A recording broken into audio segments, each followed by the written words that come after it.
अच्छा, तो कुछ ज्योमेट्रिक इम्परफेक्शन, अच्छा ज्योमेट्रिक इम्परफेक्शंस क्या होती हैं कि बेसिकली हमारे पास जो भी कोई भी मेंबर हम बनाते हैं तो वो फुल स्ट्रेट नहीं होता, मतलब 100% स्ट्रेट नहीं होता।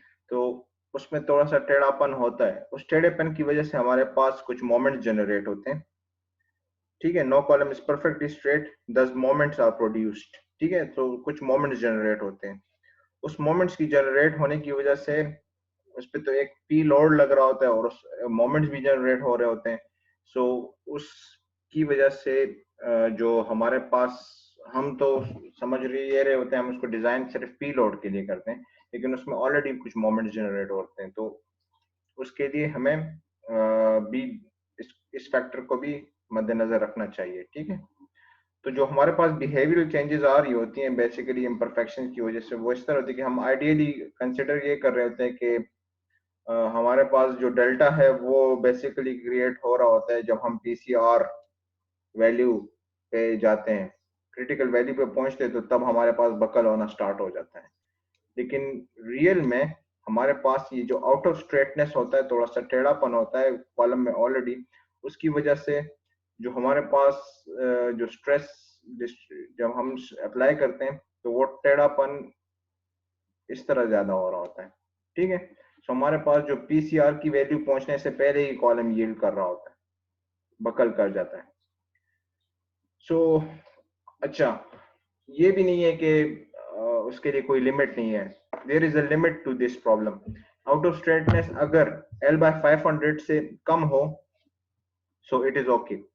L/500 से ज्यादा हो तो फिर वो जो उसमें जो मोमेंट जनरेट होती है वो अप्रिशिएबल होती है हमारी कैपेसिटी को डिस्टर्ब करने के लिए। ठीक है, so the P delta curve shows that geometric imperfection can reduce the critical buckling load actually। ठीक है, जो हमारे पास हम एज्यूम करते हैं आइडियल कंडीशंस में वो ये लोड है, लेकिन जो रियल में हमारे पास लोड आ रहा होता है वो कॉरेस्पॉन्डिंगली कम आ रहा होगा इसके। ठीक है, so we have to look at this things.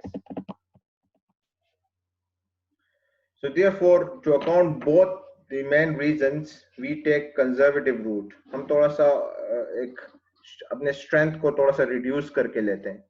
उसमें जो हमारे पास एक कर्व हमारे पास है, उसमें साइंटिस्ट ने इस पे काम किया है, रिसर्चर्स ने काम किया और एक कर्व जनरेट की है हमारे लिए।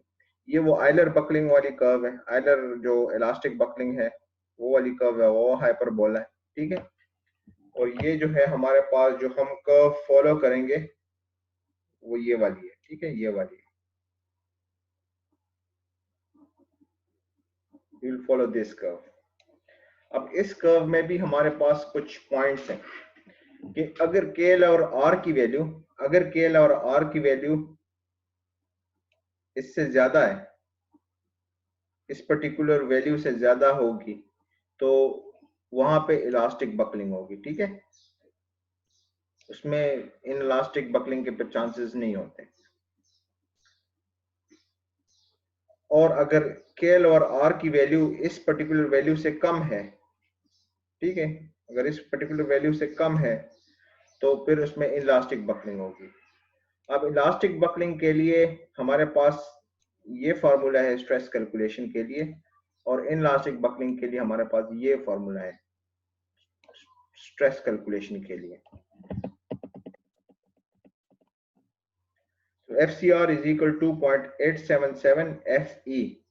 FE यहाँ पे क्या चीज है? FE वही जो आइलर बकलिंग वाला फार्मूला है, ये वही है। ठीक है, दिस इज FE, ये वही है। तो मैंने जब आपको कहा था कि दिस आइलर बकलिंग का जो फार्मूला है वो हमारे लिए यूजफुल है, it does not completely satisfies the strength capacity but it is useful। तो इसलिए यहाँ पे देख लिया 0.877, मतलब इलास्टिक बकलिंग के केस में हमारे पास स्ट्रेंथ रिड्यूस हो गई है। ठीक है, इस तरह जब हमारे पास केवल के एल और आर की वैल्यू अगर 4.77 अंडर रूट ई और एफ वाई से अगर कम होगी, इस लिमिट से कम होगी, तो एफ सी आर की जो वैल्यू है वो हम यहाँ से कैलकुलेट करेंगे। ठीक है, F C R is equal to F Y into 0.658 raise to the power, ये रेज टू द पावर है। ठीक है, ये मल्टीप्लीकेशन नहीं है।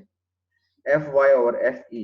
एफ वाई आपको गिवन होगा yield strength of any particular class of steel, A36 steel का एफ वाई आपके पास नॉन होगा। एफ ई का फार्मूला हमारे पास ऑलरेडी है, so we can calculate the strength, the P N value, ठीक है, F C R into A G. यहाँ पे एक और बात कि हम ए जी क्यों इस्तेमाल करते हैं, ए एन क्यों नहीं इस्तेमाल करते हैं, जिस तरह हम टेंशन मेंबर्स के केस में कर रहे होते हैं। वो इसलिए कि जब हम टेंशन मेंबर्स को स्ट्रेच कर रहे होते तो वो स्ट्रेस अप्लाई कर रहे होते तो वो आउटवर्ड डायरेक्शन में होता है। इसमें जो बोल्ट्स होती हैं या नट्स होती है वो भी कंट्रीब्यूट कर रही होती है कंप्रेसिव एक्शन में, ठीक है। तो इसलिए हम उसमें कंप्रेशन के केस में पूरा का पूरा एजी लेते हैं। ये हमारे पास एक पॉजिटिव पॉइंट है। तो जब भी हम कोई क्वेश्चन सॉल्व करेंगे तो उसमें हम सबसे पहले ये चेक करेंगे कि के एल और आर की वैल्यू क्या है, फिर उसमें ये चेक करेंगे कि बकलिंग की कौन सी टाइप है ये। इसमें आगे भी हम कुछ टाइप्स पढ़ेंगे, वो भी देख लेंगे। और तीसरा हम ये चेक करेंगे कि डिजाइन, और फिर उसके बाद हम कैपेसिटी की तरफ आएंगे, ठीक है। सो ये चीजें नोट करने वाली है। ये था आज का हमारा लेक्चर। इंशाल्लाह नेक्स्ट वीक मैं आपको इस तरह के और नोट्स दूंगा। ये मैं नोट्स इसलिए शेयर कर रहा हूँ कि जो हमारे पास बुक है, बुक में ये चैप्टर काफी लंबा है, उसमें काफी थ्योरी है। तो वो थ्योरी मैंने देख ली और उसमें से जो इम्पोर्टेंट चीजें हैं वो मैंने पिक करके यहाँ पे आपको एक्सप्लेन करना चाहिए, ठीक है।